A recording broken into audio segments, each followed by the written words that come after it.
O Departamento Intersindical de Estatística e Estudos Socioeconômicos, o DIEESE, elaborou uma nota técnica sobre a proposta de emenda à Constituição número 32, a PEC 32, uma reforma administrativa que impacta muitos funcionários públicos, para ajudar os professores e os servidores em geral também, né, a entender mais o que está em jogo. O Na Ordem do Dia conversa com Carolina Gagliano, socióloga do DIEESE. Olá, Carolina, tudo bem? Tudo bem, Vivian, e você? Tudo jóia. Muito obrigada, viu, pela sua entrevista. Bom, vamos lá. O projeto atualmente está na comissão especial da Câmara, né? E vem com a apresentação que irá reduzir gastos e ter mais eficiência, eficácia e efetividade à atuação do Estado. Na visão do DIEESE, isso pode acontecer? Bom, é importante a gente lembrar que essa proposta ela é apresentada pelo governo, por seus defensores, com muitos jargões, mas, na verdade, ela não explicita por quais caminhos se dariam esses aumentos de eficiência, eficácia e efetividade. O que a gente vê na prática é que existe um compromisso muito sério com a flexibilização da estabilidade dos servidores, das formas de contratação do serviço público, seja por vínculos precários, seja por inserção da iniciativa privada nas atividades públicas, mas isso por si só não se constitui qualquer garantia de economia para os cofres públicos e tampouco de incremento na qualidade do serviço público. O que me garante que contratar uma empresa privada para executar o serviço público sai mais barato do que contratar servidores para executar essa atividade diretamente? Ou de que contratar servidores fora dos padrões não seja, inclusive, remunerações mais altas, em patamares mais elevados daqueles que a gente tem hoje, que é o que o governo fala que quer reduzir, que quer diminuir e tudo mais.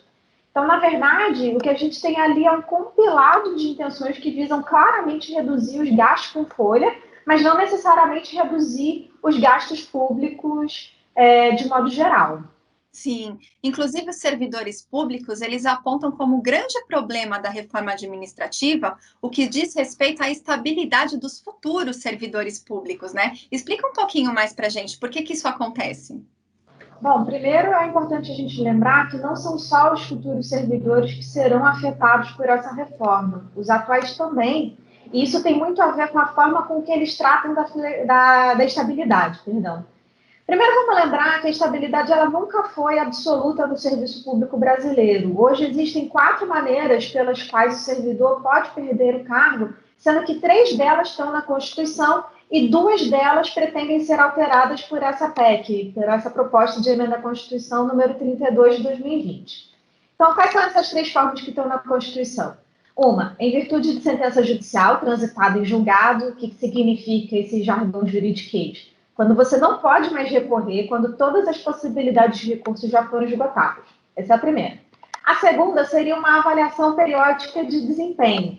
Já existe uma previsão para isso desde 1998, por intermédio de outra emenda constitucional do governo Fernando Henrique, só que ela nunca foi colocada na prática porque nunca houve a lei complementar que explicitava os critérios para que essa avaliação de desempenho ocorresse. Então, tem a previsão, mas nunca aconteceu por falta de regras claras.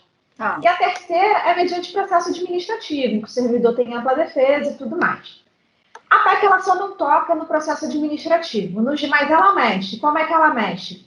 Ela passa da sentença transitada e julgada para uma decisão em tribunal colegiado, ou seja, a partir da segunda instância, com uma decisão contrária no processo judicial, o servidor já poderia perder o cargo, ainda que ele venha a ser absolvido nas instâncias seguintes. Uhum. A outra coisa é porque o governo fala agora em regulamentar essa avaliação de periódica de desempenho, mas não mais por lei complementar, e sim por lei ordinária.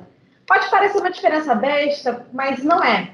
A diferença entre a lei ordinária e a lei complementar, nesse caso, para efeitos práticos, é que eu preciso de muito menos deputados apoiando a proposta numa votação para aprovar uma lei ordinária que verse sobre a avaliação de desempenho do servidor público.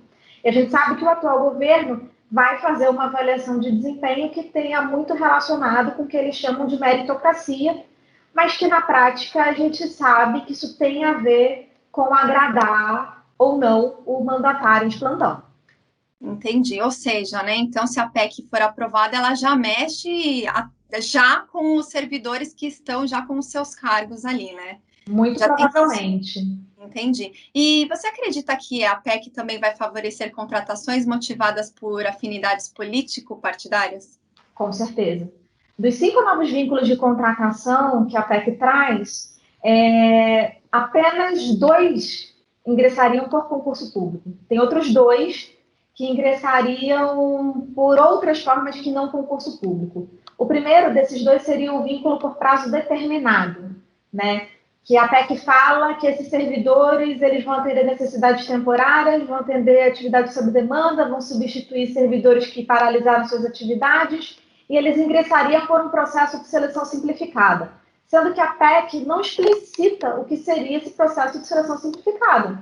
Então, poderia ser, a princípio, qualquer coisa, desde indicação até análise de currículo, até, enfim, a gente não tem a clareza do que significa essa seleção simplificada, mas provavelmente não se trata de um concurso público nos moldes que a gente conhece.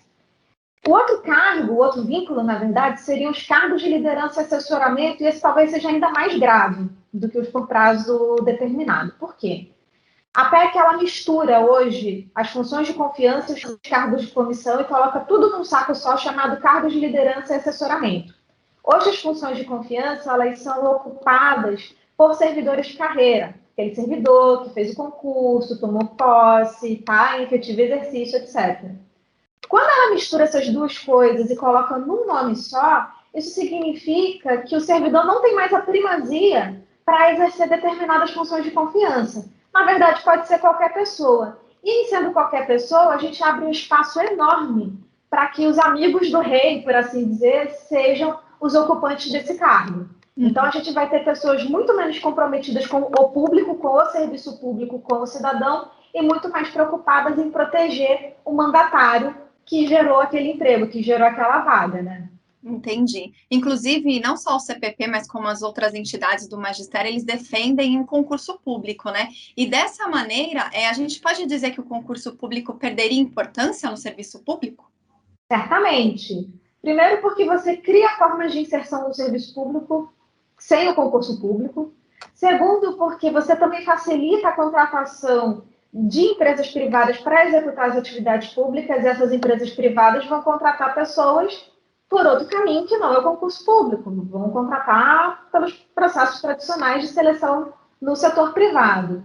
Além disso, a PEC ela introduz uma nova etapa no concurso público, que seria o chamado vínculo de experiência.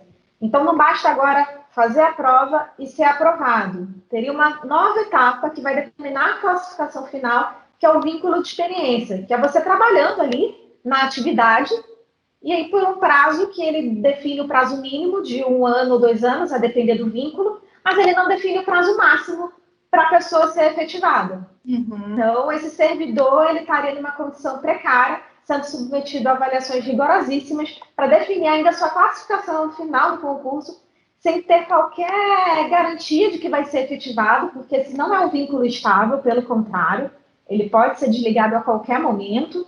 Então, tudo isso vai tornando o concurso público menos atrativo, além de mais escasso. Né? São duas coisas que acontecem ao mesmo tempo. O concurso público ele vai ficar mais difícil e vai ter menos concurso público. Então, na verdade, a gente entende sim que o concurso público vai perder importância, e é importante a gente dizer o seguinte: com todas as limitações que o concurso público possa ter, ainda é o método de seleção de pessoal mais impessoal de que a gente dispõe. E esse é um dos princípios que estão ali consagrados na Constituição para a administração pública, a impessoalidade. O Estado ele tem que selecionar a pessoa com base no que ela pode oferecer ali para melhor atender ao cidadão, para melhor atender aos interesses da sociedade, e não com base em critérios subjetivos e que tem a ver com interesses pessoais.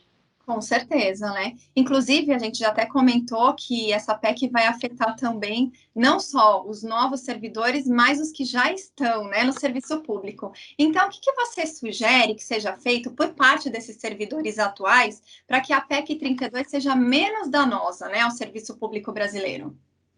É importante a gente entender que essa PEC ela afeta os servidores dramaticamente, mas não só os servidores. Esse é um assunto que é de interesse de toda a sociedade, porque todos nós somos usuários do serviço público. A gente está vendo aí a campanha de vacinação, né, contra a Covid-19 e todo mundo, rico ou pobre, está sendo vacinado pelo SUS, por exemplo. Só para citar um exemplo de como o serviço público é tão presente no dia a dia das brasileiras e dos brasileiros. Sim. Então, eu acho que o primeiro passo é dialogar para além da trincheira do serviço público, mas dialogar com a sociedade como um todo do porquê que essas coisas são tão importantes, né? Por que a estabilidade é importante, né?